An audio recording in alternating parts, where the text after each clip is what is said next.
13th chapter of the book of Genesis. In chapter 12, we find that Abram had gone down into Egypt because of the famine. And there, as the result of a lack of faith and trusting God to take care of him, he had Sarah pass herself off as his sister. God brought a plague upon the Egyptians because the Pharaoh had more or less taken her into his harem. And he rebuked Abram for the deception and ordered his men to allow Abram to travel freely. And so now Abram is returning from Egypt in chapter 13. He went up out of Egypt, he and his wife and all that he had, and Lot with him, into the south. That would be into the south part of the land of Canaan, into the area of Beersheba, Kadesh, Barnea, Hebron, there in the southern part. And Abram was very rich in cattle, in silver, and in gold. So God had blessed Abraham in a material way, rich in cattle, silver, gold. And he went on his journeys from the south, even to Bethel, unto the place where his tent had been at the beginning, between Bethel and Ai. So when Abram first came into the land, his first stop was at Shechem. And then he came back towards the Jordan River at a high point. This is the highest point in the Jerusalem range of mountains, which begins actually in the area of Samaria and goes almost to Beersheba. Just before you get to Beersheba, the Jerusalem mountains sort of fade out. But this is the highest point. And there is this mountain between the city of Bethel and Ai. The mountain in which he had just a tremendous view of the entire land. Abram, when he first came there, was able to see the entire land, and there he built an altar unto the Lord and worshiped the Lord. And now he returned again to this spot of Bethel. The place is actually sort of a significant place. It was near Bethel there that Jacob was fleeing from the wrath of his brother Esau, and he used a pillow of a rock, and he had the dream and the awareness of the presence of God. And there God made the covenant with Jacob and said, I am going to be with you whithersoever you go. I'm going to bless you, I'm going to prosper you, and I'm going to bring you back into this land. And Jacob sort of made his deal with God and said, if you'll be with me, if you'll bless me and prosper me, I'll give you 1/10 of everything I get. And so Jacob made his deal with God, and he left from the place of Bethel. Later on in Jacob's career, God said to him, I am the God of Bethel. And the Lord commanded him to return to Bethel. It was at Bethel that Jacob first became conscious of God, and God then challenged him to return to that place really of your first consciousness. More or less as Jesus called upon the church of Ephesus to return to their first love, that place where you first met God or you first became conscious of God. And it seems that God seeks to call us back to that place of our beginnings, the beginning of our faith, the beginning of our devotion, the beginning of that excitement of knowing God and walking with God.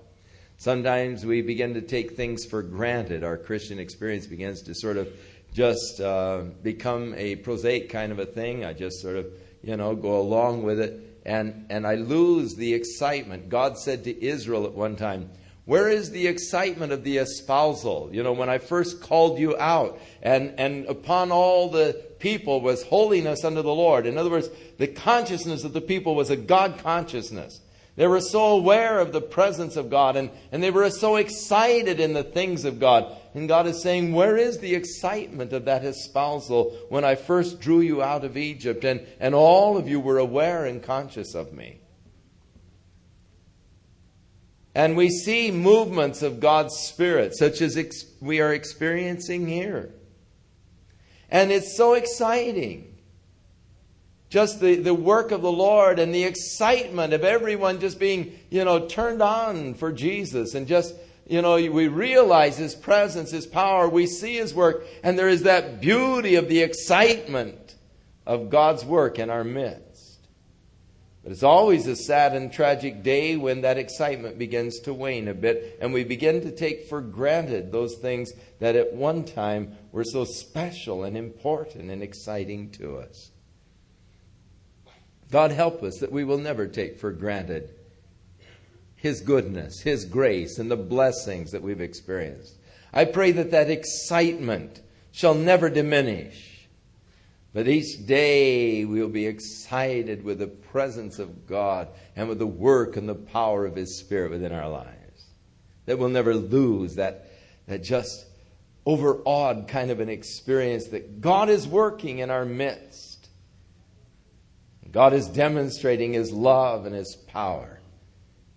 That we'll always have that fresh relationship with Jesus Christ. And so Abram returned to Bethel, the place where he had built an altar and offered a sacrifice unto God. And God had first promised to him the whole land that was before him. And Lot also, which went with Abram, had his flocks and his herds and his tents. And the land was not able to bear them, that they might dwell together. For the substance was great, so that they could not dwell together. And there developed a strife between the herdmen of Abram's cattle and the herdmen of Lot's cattle. The Canaanite and the Perizzite dwelled in the land. And so here there began to be a division between Lot and Abram. Lot was Abram's nephew, but Lot's father Haran died very early. And Lot was left as an orphan. And so Abram more or less adopted, in as much as he did not have any children of his own up to this point. He had more or less adopted Lot and raised Lot. So Lot was really like a son to Abram and journeyed with him. But now they have both become very prosperous, the hand of the Lord's blessing upon their lives. And you remember Abram had about 300 men servants that he could arm for battle. It gives you an idea of the size of the multitude that was going with Abram. And Lot was probably just about in the equal position. And so because the land just wasn't big enough for all of them to graze their cattle and sheep together, and strife began to rise up between the servants of Lot and the servants of Abram. Abram called Lot, and he said unto him, Let there be no strife, I pray thee, between me and thee, and between my herdmen and thy herdmen, for we're brothers. Is not the whole land before thee? Separate thyself, I pray thee, from me. And if you will take the left hand, I will go to the right. If you'll depart to the right hand, then I will go to the left. And Lot lifted up his eyes, and beheld all the plain of Jordan, that it was well watered everywhere, before the Lord destroyed Sodom and Gomorrah. It was even as the garden of the Lord, like the land of Egypt, as thou comest to Zorah. So at that time, of course, it was not too long after the flood. The great African rift was probably somehow related to the flood. As we mentioned, there was a whole change of the geographical surface of the earth at the time of the flood. And in the beginning, the Dead Sea was formed actually because there was no outlet for the Jordan River. And in the beginning, there would not have been the high salt content, which has been leached out of the soil through the years. And because there is no outlet for the Dead Sea, all of the mineral salt contents has just continued to build up over the millennia. So that today, of course, it's not possible that anything can live in the Dead Sea. But at that time, there was probably not the high concentration of salts that we have today. And before Sodom and Gomorrah were destroyed, it was all well watered, and it was a place of really lush vegetation. Of course, you're in a deep depression, 1,200 feet below sea level, almost 1,300 feet below sea level, there at the surface of the Dead Sea. And the weather is tropical type weather. It gets very hot in the summertime and stays quite mild in the wintertime. Usually in the wintertime, it is in the 70s, high 70s, low 80s, can get up into the 90s even during the wintertime down there. And so it's great for growing tropical kind of foods, papaya, mango, and of the tropical types of foods. And of course, all kinds of vegetation, citrus fruits and so forth grow very profusely down there around Jericho today, where they have a good water supply, a fresh water supply. So it is interesting because you're in such a deep rift, so low, that there are springs that just come out of the mountains and flow then on into the valley. And before the destruction of Sodom and Gomorrah, much more, it was like the garden of the Lord. It was like the Garden of Eden. So Lot looked down at that lush tropical area, and he chose to move down in that direction. And Lot chose all of the plain of Jordan, and Lot journeyed east, and they separated themselves one from the other. And Abram dwelled in the land of Canaan, and Lot dwelled in the cities of the plain, and he pitched his tent toward Sodom. This was, you might say, sort of the beginning of the backsliding of Lot. First of all, his choice was a fleshly choice. He really didn't consider Abraham and Abram's needs. But looking to himself first, he chose the plain of Jordan, and then he pitched his tent toward Sodom. The next time we find him, he is sitting in the gates of Sodom. Or actually, he's living in Sodom because he's captured as he lives in Sodom. So, at the beginning, pitching towards Sodom, attracted somehow by this wicked city. But the men of Sodom were wicked and sinners before the Lord exceedingly. It was a very wicked place. And yet Lot seemed to be somehow attracted by it. There does seem to be a certain type of an attraction to sin. Satan does make it look very attracting.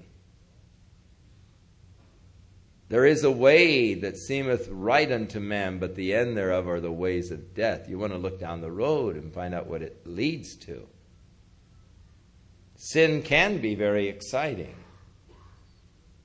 Sin can be very thrilling. It would be wrong to say that it isn't. It can be very pleasurable. But it eventuates in death. The wise man will look down and see, where is the road leading?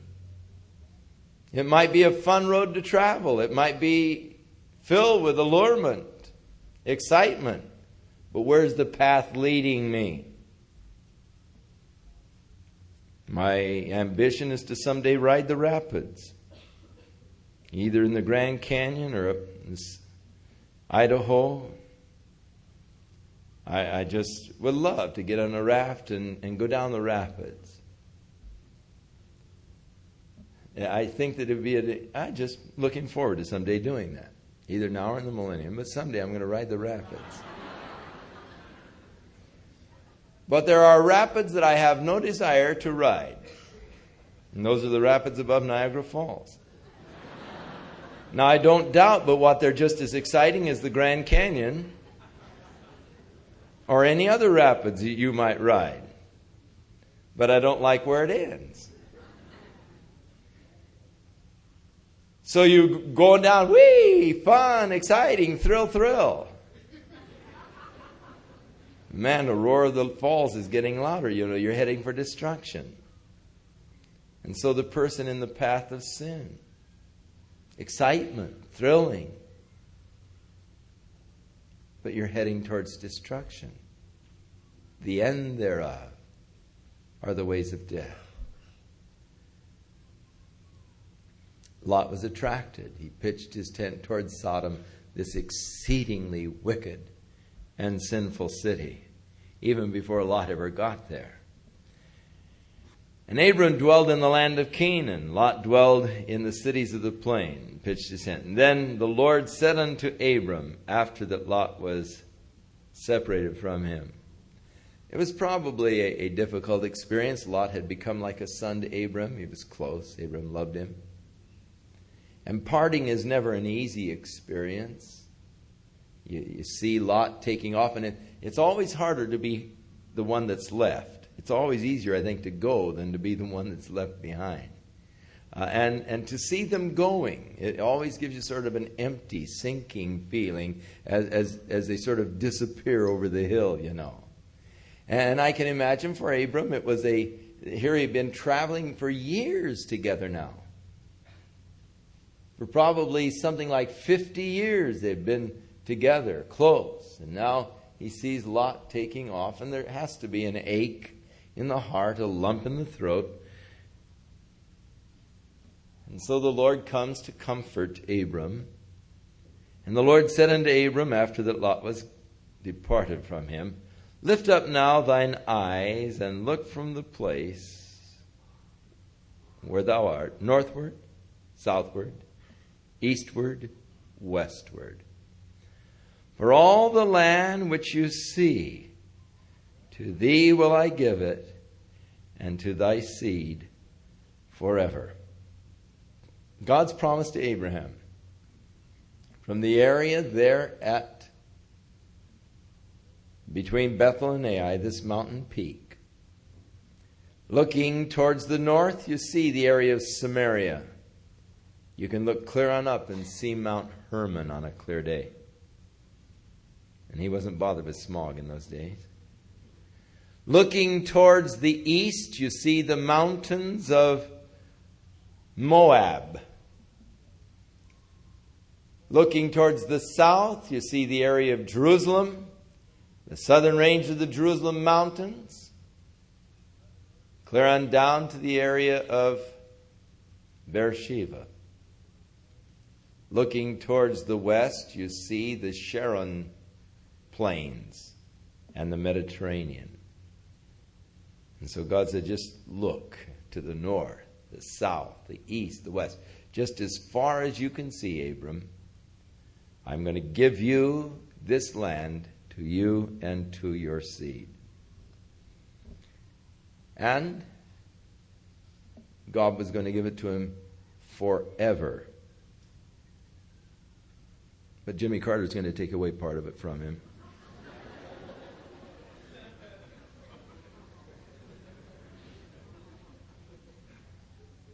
What's that make him?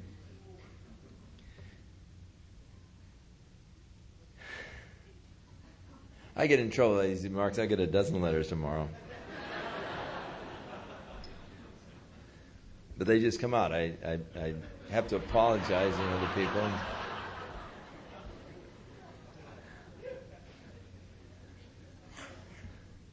I guess I'm too open. I just say what's in my mind.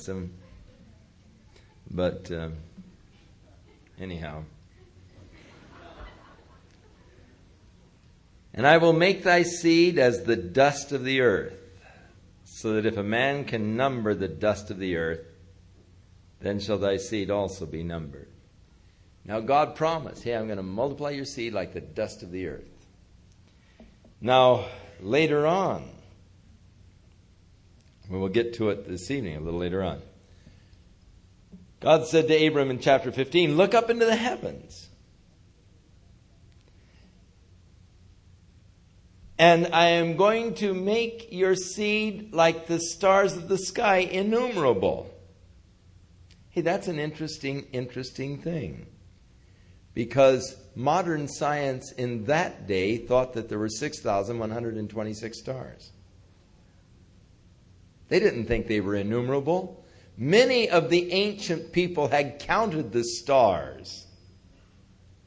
And up until the time of Galileo, we didn't realize that there were so many stars out there in the universe. But now,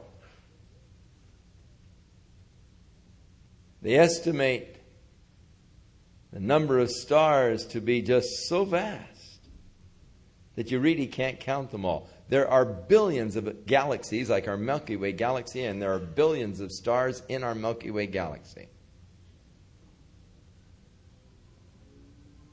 Someone has estimated that there might be as many as 10 to the 25th power stars. But it's also interesting, they've estimated that if you would take the amount of sand in a cubic inch and take the volume of the earth, there's probably 10 to the 25th power grains of sand that make up the earth.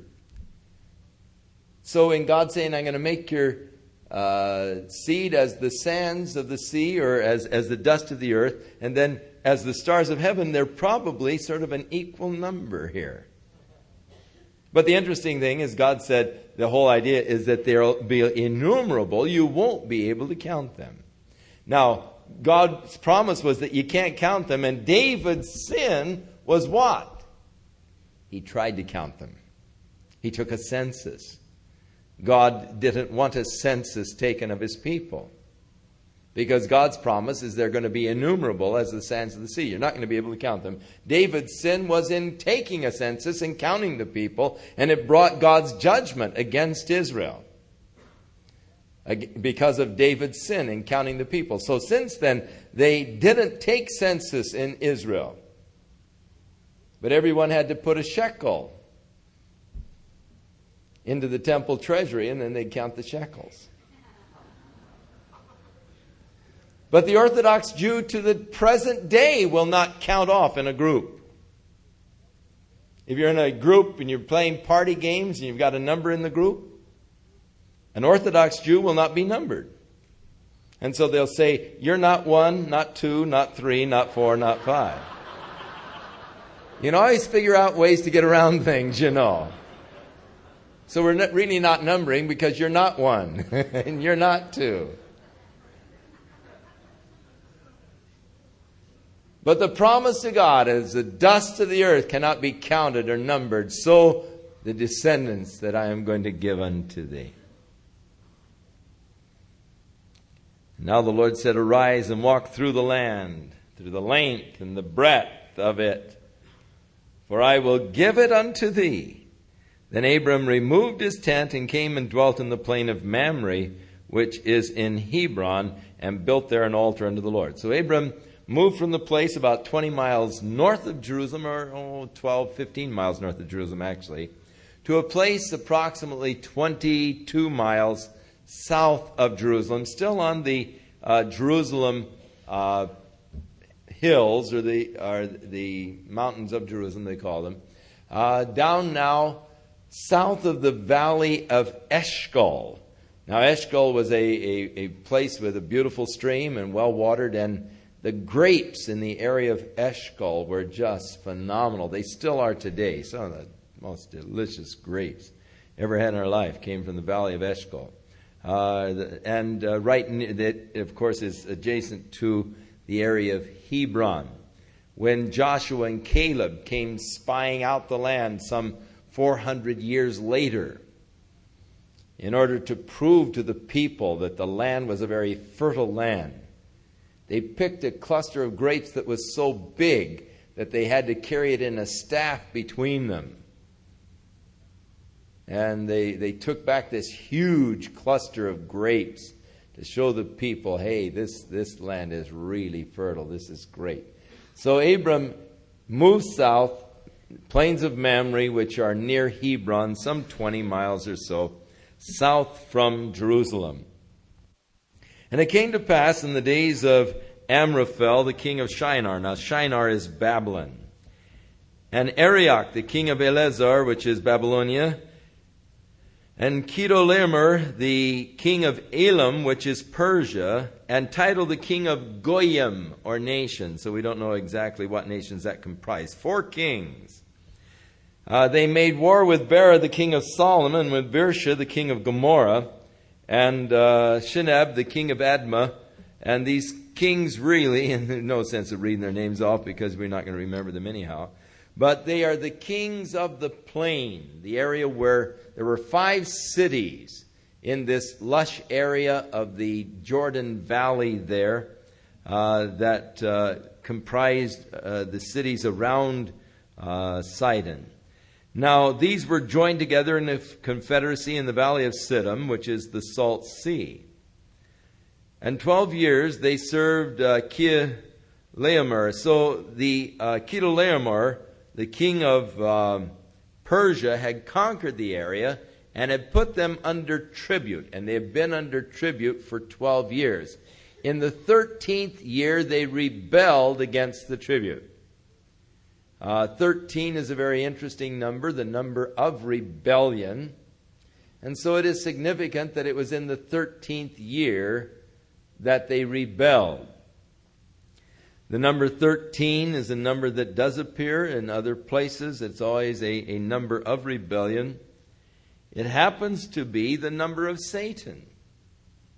Every name for Satan in the Greek, when you take the gematria, the numeric value of those names, and total it up, it's always divisible by 13. Very interesting thing. I don't know what it means, but it is just the number of rebellion and has been scripturally the number of Satan, the number 13. And that is why 13 has become considered as an unlucky number. And that is why whenever you get into Spiritism, spiritual seances and so forth, and you begin to dabble in those realms of Spiritism, the number 13 becomes a very significant number. I don't know if you've ever been through the Winchester Rifle House. The woman supposedly was being directed by the spirits in the building of that house, and she had men working there continually.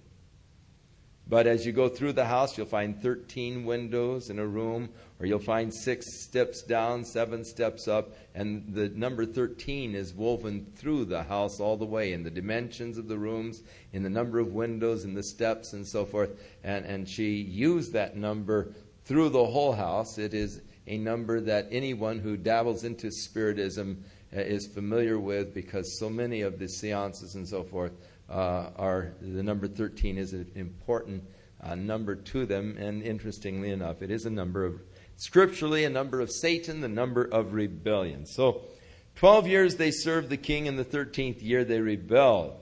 Now in the 14th year he got together with these kings of Babylonia, and they made an invasion in the area that is today Jordan, but in history was Moab, and they invaded across the high country, clear on down to the area of Edom, coming down to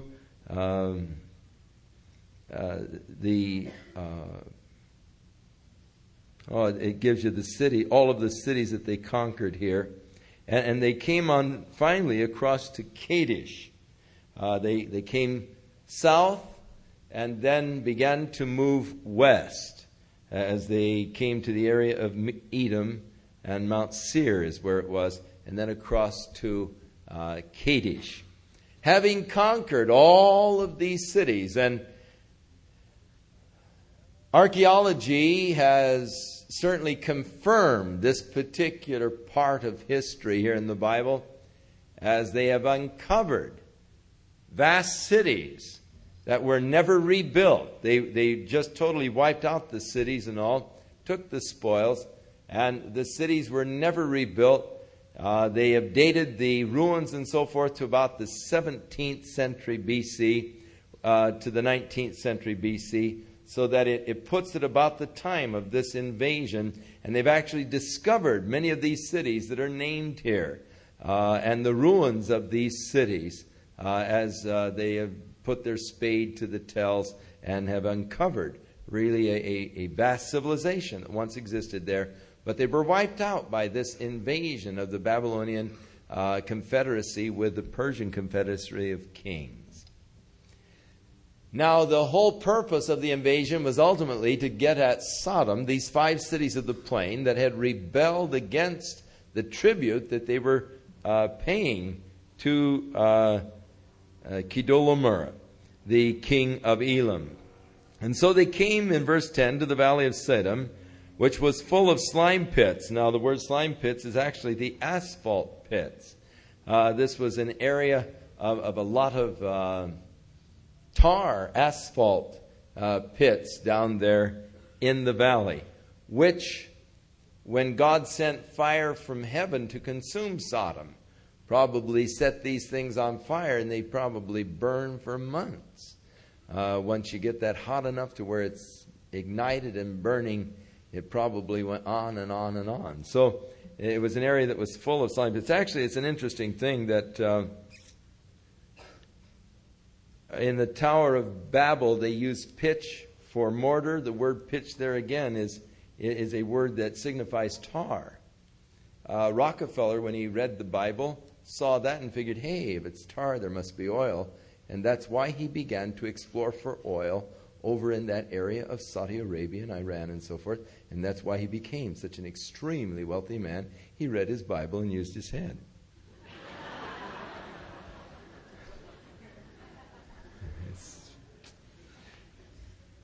And so the kings of Sodom and Gomorrah fled and fell there.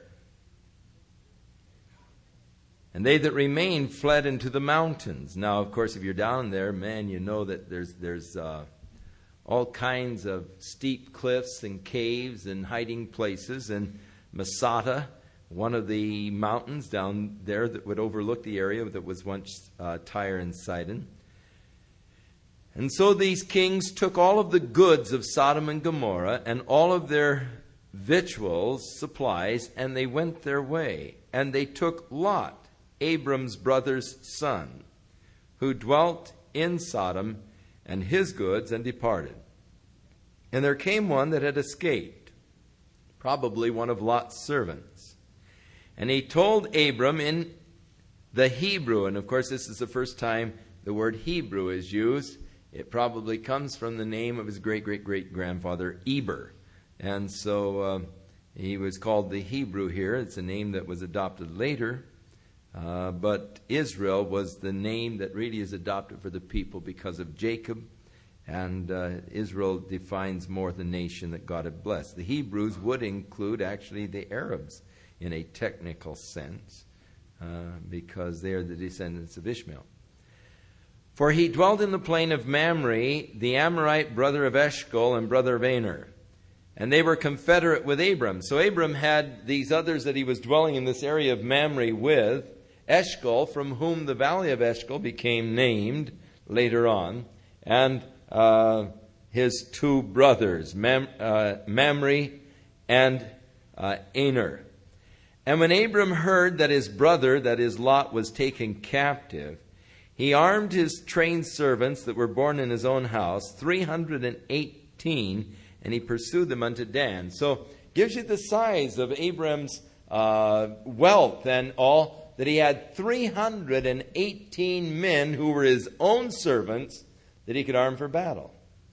Now you can imagine, if you had that many servants, you'd have a real food supply problem. Feeding everybody because you're responsible to take care of them all. So Abram was a man of very vast means, very vast wealth, that he could support and keep that many servants. They pursued them as far as Dan. Now Dan is in the uppermost part of Galilee. It's just before you get to the base of Mount Hermon. It's probably 5 miles from Banyas, where the Jordan River comes right out of the base of Mount Hermon. And so you're clear on up at the northern end of the upper Galilee, which means from the area of Hebron, he pursued them about 125 miles, which without armored weapons carriers and so forth, that was a pretty long jaunt for these guys to go. Figuring that on sort of a forced march, you can get 25 miles a day. You get an idea of how far they pursued these armies. On up to the area of Dan, where they caught up with them in the area of Dan. And he divided himself against them.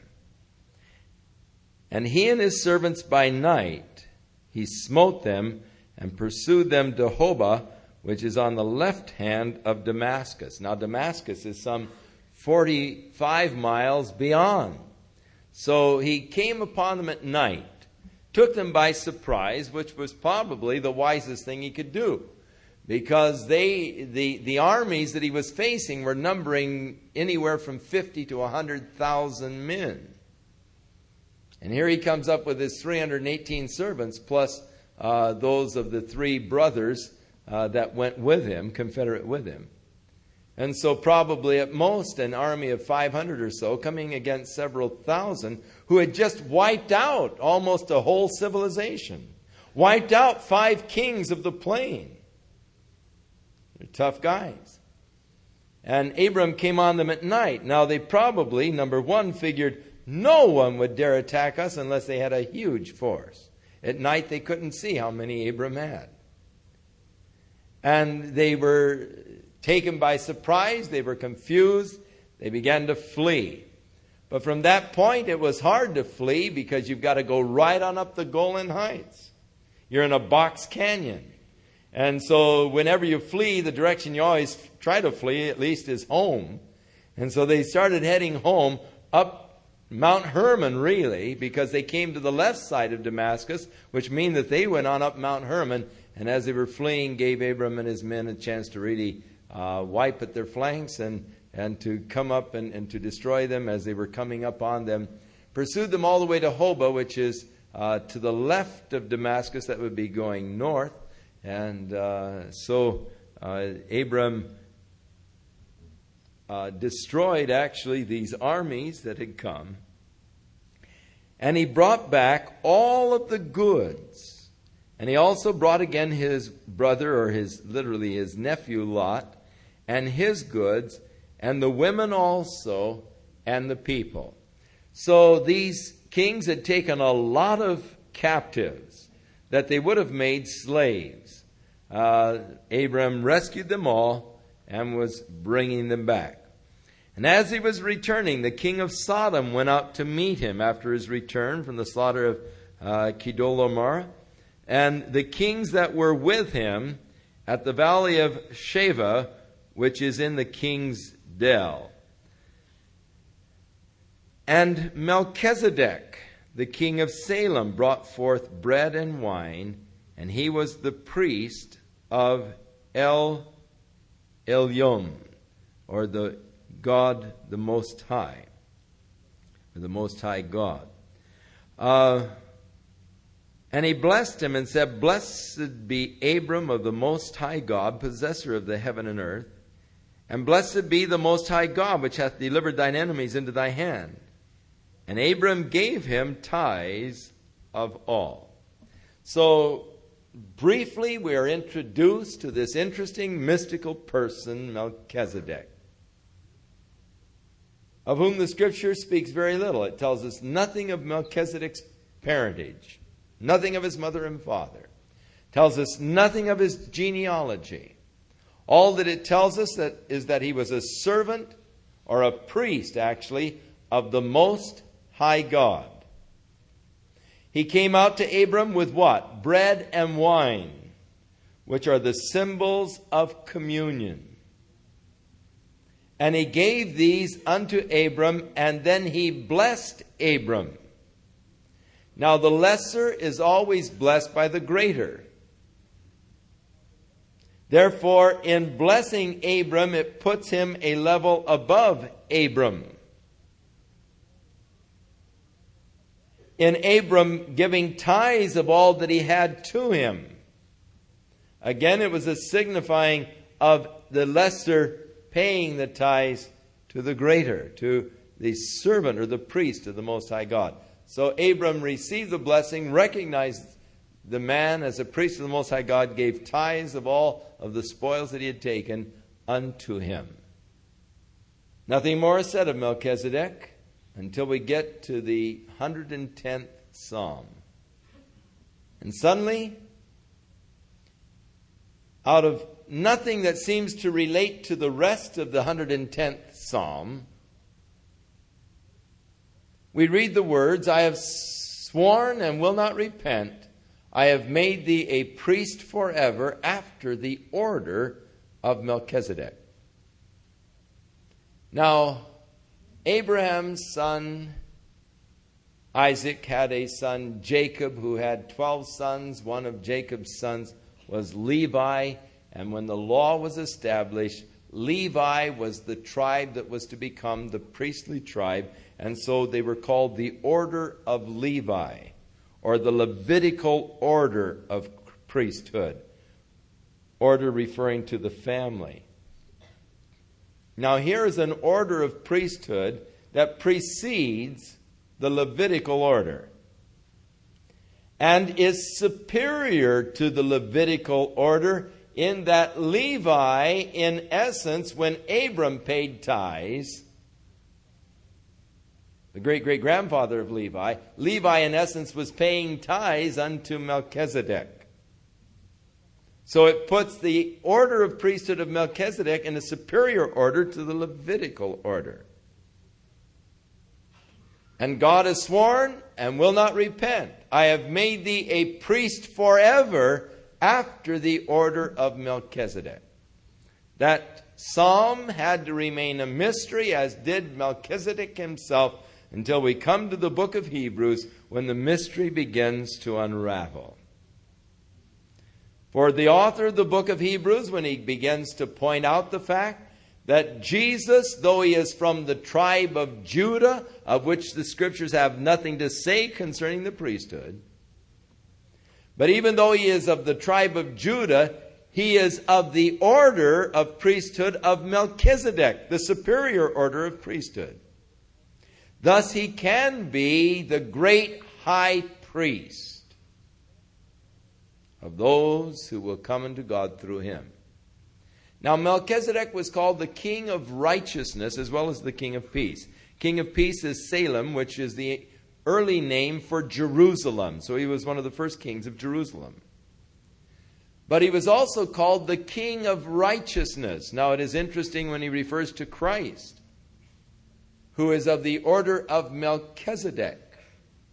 And he talks about Christ making intercession for us as our great high priest. Wherefore we have a great high priest, even Jesus Christ, the righteous. Again, the repetition of that word, the righteous, king of righteousness. We have a great high priest, Jesus Christ, the righteous one, literally, who has entered into heaven for us. Now you see how the Word of God is so beautifully tied together. Here's just a little snatch in Genesis. By itself, we don't understand it very much. If that was all that was said, Melchizedek would be just lost in history as a mystical character. We know very little about him. And then when David comes along in Psalm 110 and said, I have sworn and will not repent, I have made thee a priest forever after the order of Melchizedek. You think, what in the world is David talking about? Psalm doesn't make sense. It doesn't make sense until it's all put together in Hebrews and we realize that Jesus is our great high priest. He's not of the tribe of Levi, true, for he had to be the Lion of the tribe of Judah to fulfill the prophecy of the Messiah. But he is also the priest, but not after the Levitical order, after the order of Melchizedek, who has neither mother nor father or genealogy. Now, there are many Bible scholars who believe that Melchizedek was none other than Jesus Christ himself. Very possible. Jesus said to the Pharisees, Abraham rejoiced to see my day and saw it. They said, what do you mean Abraham saw you? You're not 50 years old. So Jesus could have been referring to this particular incident. Now, after Abram received the elements of communion, the bread and wine, received the blessing, then the king of Sodom, verse 21, said unto Abram, give me the persons and take the goods to thyself. Just give me the hostages that you've recaptured, and you keep all of the loot. And Abram said to the king of Sodom, I have lifted up my hand unto the Lord, the Most High God. El Elyon. He uses the same term now that Melchizedek had used concerning God. El Elyon, the Most High God. I have lifted up mine hand unto the Jehovah, the Most High God, the possessor of heaven and earth, that I will not take from a thread to a shoelace. I will not take anything that is yours, lest you would say, I made Abram rich. Abram had acknowledged that the blessings and the riches that he had come to him from God. He was not about ready to let any man take credit for making him wealthy. He didn't want anyone boasting and say, well, I made Abram rich. God had blessed Abraham, had prospered him, and Abraham wanted only God to get the glory. So he refused to take any, not even a thread or a shoelace. He said, except just the food that these young men who went to battle with me have eaten and so forth, and these others, let them have their share. But I'm not going to take anything because I don't want you saying, I made Abram rich. It's an important lesson for us to learn, and that is never take the bows for the work of God. Or never let man take the credit for the work of God. Man seems to always like to take credit for what God has done. Well, I fasted for many weeks, and I did this, and I did that, and I made this commitment, and I made this sacrifice, and I, and because I am so wonderful, God has done all of this. Oh, how horrible. When man seeks to take credit for what God has done. The Bible says that no flesh should glory in his sight. And so Abram was very wise in this. Recognizing that the hand of God's blessing had been upon his life and would continue upon his life because God had promised it, he said, hey, man, I won't even take a shoelace from you. Because in time to come, I don't want you to say, hey, I made Abraham rich. Recognizing that God was the one who had blessed him with these riches.